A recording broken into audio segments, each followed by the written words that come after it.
দ্বিতীয়বারের মতন আমরা আবারও আমাদের টুর্নামেন্ট শুরু হতে যাচ্ছে। আসলে গতবার অসমাপ্ত যেখানে রেখে গেছিলাম আমরা, হয়তো আমরা সেখান থেকে আবার শুরু করতে যাচ্ছি। জেতার জন্যই আমরা খেলায় নামবো, কারণ এবার তো আমাদের মানে T20 খেলা, এটা তো বেশ সিরিয়াস হবে, কারণ কাঠের বলে খেলা, এটা অতটা ইজি হবে না। তো প্রত্যেকেই প্রিপারেশন খুব ভালো করে নিচ্ছে। আমার মনে হয় যে এটা তার আউটকামটা আমরা দেখবো হয়তো মাঠে। ছোটোবেলায় ওভাবে খেলি নাই কখনোই, ক্রিকেট খেলা হয় নাই, বাট থাকে না যে চারপাশে যারা খেলতো দেখতাম, কিন্তু আমি গতবার খেলেছি এবং এবার এই নিয়ে দ্বিতীয়বার। খেলার অনুভূতি? আমি গতবার খেলে যেটা মনে হয়েছে যে আমার মধ্যে মানে প্রিপারেশনের যদি আরেকটু মানে থাকে না টাইম পাওয়া যেত, এবং আমার মনে হয় যে মাঝে মাঝে আসলে খেলাও যায়, থাকে না যে আমরা শিল্পী যারা আছি আমরা হয়তো ক্যামেরার সামনে কাজ করি, কিন্তু খেলা তো আসলে থাকে না, ফুটবল, ক্রিকেট এবং সব ধরনের স্পোর্টসের সাথেই একটু যদি সময় স্পেন্ড করা যায়, ফিট থাকা যায়, হেলদি থাকা যায়, এর চেয়ে বড় কি। আর খেলাটা তো আসলে এনজয় করার জিনিস, আমার মনে হয় যে এভাবেই হতে পারে। সবারই খেলাধুলা করা উচিত নাকি না? অবশ্যই, মানে আমাদের যে খেলাধুলা পছন্দ করে, করতে চায়, অবশ্যই করা উচিত। আপু, বর্তমান প্রেক্ষাপটে কেমন চলছে? যাক, আমরা ভালো আছি, সুস্থ আছি, কাজ করছি, খেলছি, প্রিপারেশন নিচ্ছি, অল গুড, আলহামদুলিল্লাহ। আমরা অনেক বেশি আশাবাদী যে এবার সুন্দর একটা টুর্নামেন্ট আমরা দর্শকদেরকে উপহার দিব, আর অনেক বেশি সিরিয়াস, কারণ T20 ক্রিকেট বলে, প্রফেশনাল ক্রিকেট বলে খেলা হচ্ছে এবং আমাদের সব কিছুই প্রফেশনালি হচ্ছে।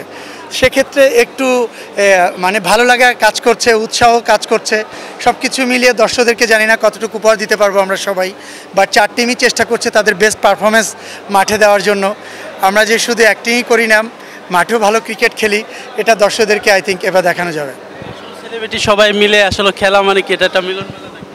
100% মিলন মেলা, কারণ আমি চলচ্চিত্রে কাজ করি, ফিল্মে আছি, অন্যরা টিভিতে আছে, কেউ সিঙ্গার, কেউ মডেল, কেউ কন্টেন্ট ক্রিয়েটার, সবাইকে নিয়ে এক জায়গায় আমরা কাজ করছি, এক জায়গায় ক্রিকেট খেলছি, প্র্যাকটিস করছি, এটা একটা সত্যিই আনন্দের ব্যাপার, মিলন মেলাই বলা চলে। প্রতিটা দলই চাচ্ছে তারা চ্যাম্পিয়ন হওয়ার জন্য, আমার দলও সেমটাই, আমিও চাচ্ছি চ্যাম্পিয়ন হওয়ার জন্য। মাঠে বল কতটা কানেক্ট হয়, মাঠ কতটা আমাদেরকে সাপোর্ট করে, আমাদের খেলোয়াড়রা কতটা ভালো খেলতে পারবে, এটার উপরে ডিপেন্ড করছে যে আসলে আমরা চ্যাম্পিয়ন হব কিনা। একজন নায়ক হয়ে মানে খেলাটা আসলে কিভাবে? আমি আসলে ক্রিকেটার প্রথমে ছিলাম, পরে হিরো হয়েছি। আমি ক্রিকেটকে অনেক বেশি এনজয় করি। আমি ক্রিকেট না শুধু, আমি প্রতিটা খেলাধুলাই বেশি এনজয় করি। সো ক্রিকেট আমার ভালোবাসার একটা জায়গা, আমার দুর্বলতার একটা জায়গা, আমি এটাকে খুব এনজয় নিয়ে খেলি আর কি। ভক্তবৃন্দদের উদ্দেশ্যে কি বলবেন? তাদেরকে বলবো যে তারা সবসময় তাদের ফ্যামিলি মেম্বার যারা আছে, ছোট বাচ্চারা যারা আছে, তারা যাতে সবসময় খেলাধুলায় মনোনিবেশ করুক। গেম, ফোন, টেলিভিশন এখান থেকে দূরে থাকতে গেলে তাদেরকে খেলায় ইনভলভ করায় দিক। 4-5 বছর থেকে তাদেরকে বিভিন্ন ধরনের কোচিং সেন্টারে পাঠিয়ে দিক।